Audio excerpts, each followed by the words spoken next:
time scales and spatial scales.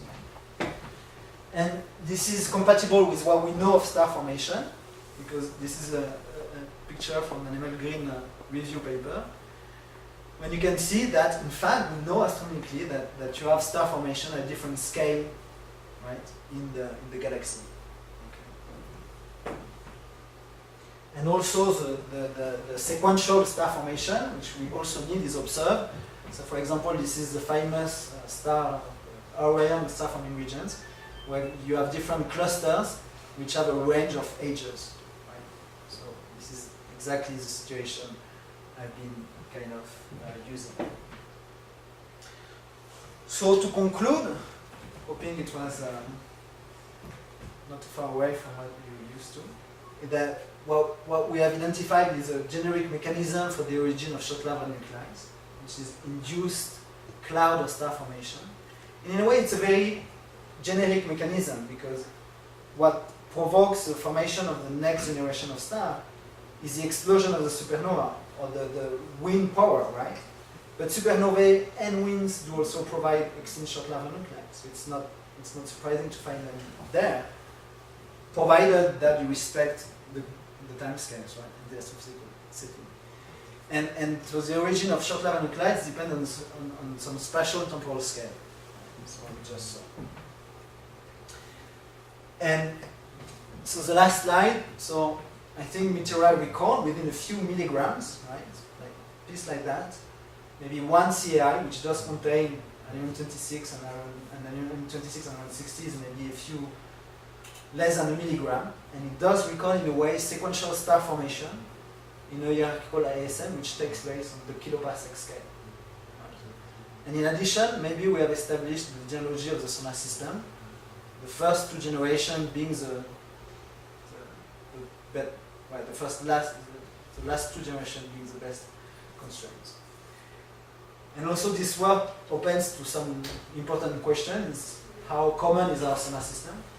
And given the genericity of that model, but also given that many stars form clusters which have different size than 1,000, than a few hundred stars, I would say that solar system with Anion-26 are common, but not the rule.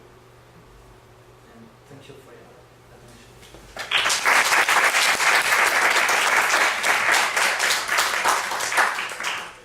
Questions?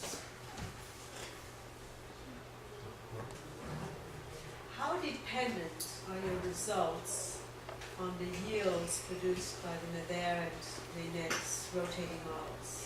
And let me tell you why I'm asking. I have heard recently that those models are producing luminosities that are not consistent with H2 region ionizations.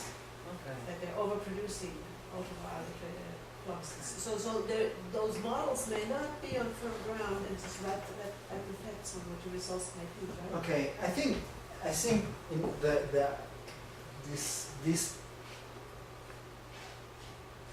these profiles obviously comes from their models and their calculations.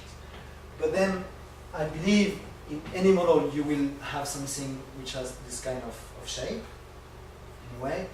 And also the final amount of Anion-26 which is produced should be within a factor of a few comparable, I believe, because this comes also from nuclear physics, right? This is how much Anion-26 made inside the star. It's like the supernovae models, which are made by other groups.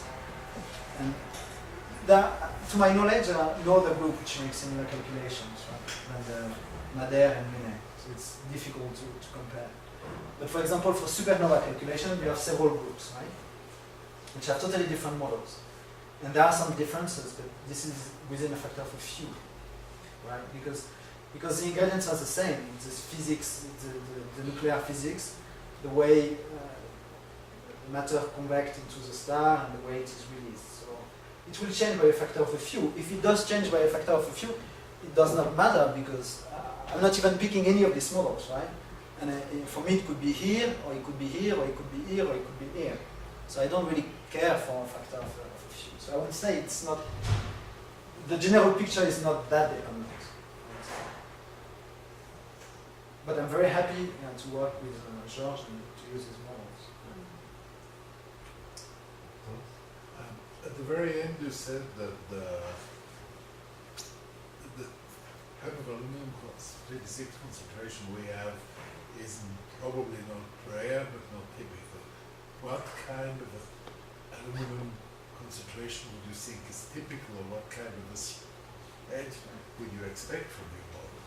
That's something I'm currently working on, so it's not that easy to know, but I think more common will be the systems with no aluminum 26, because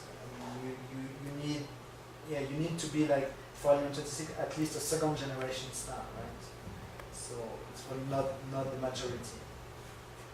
So I did a very, very, very rough calculation, like for probability to have something like the solar system, and I found a number like 8 to the minus 3 probability. But I mean, it's really to be taken with a lot of precaution. It's very preliminary. No, but I was asking the other way around. I mean, the typical range would be less. Yeah. Typically it would be Yeah, less less. or much less. Yeah, exactly. Yeah. Yes. Other questions? How do you measure? How do you detect the aluminum 26? Is this an X-rays, UV, or? In meteorites? No. No. If you go to a star, Oh, if you go to a star, you can detect it by gamma rays, and it has been done. It's been 10 years ago, so we know it helps also to construct the nucleosynthetic models. But you have a very rough map of the galaxy. It's very difficult to measure. So you need gamma rays and rays. Can you also measure aluminum 26 that is not there anymore in space? No, in space no. It's only the live one. Uh-huh. Because what you detect is a gamma ray which is emitted during the disintegration of the aluminum. But the products of the disintegration you cannot quantify them. Any other question? I have one actually. You presented the injection of nuclides by a supernova into a protoplanetary disk. What about the possible destruction of the disk by the supernova? Has that been considered? Yes. I have some papers, and this one side I skip actually. One reason why I think that this close supernova model cannot work is that the disk do photoevaporate, right? Okay. So people who like the close supernova model, they say, look at Orion. You have this massive star in Orion, and very close to it you have some disks. And this is one picture of this disk. Very impressive picture made by Hubble, the very important works of Hubble. But the thing is that the massive star, Theta 1 Ori, is a few tenths of parsec away. It's very young, it's still 1 million years. So it still needs 3 million years before it goes supernova. And the disk, as you see, is already evaporating. You see this cometary appearance? It's because it's evaporating. So in 2 million years, it will have evaporated totally, even before the supernova explodes, just by the ionizing power of the massive star. Any other question? Okay, so let's thank Mathieu again.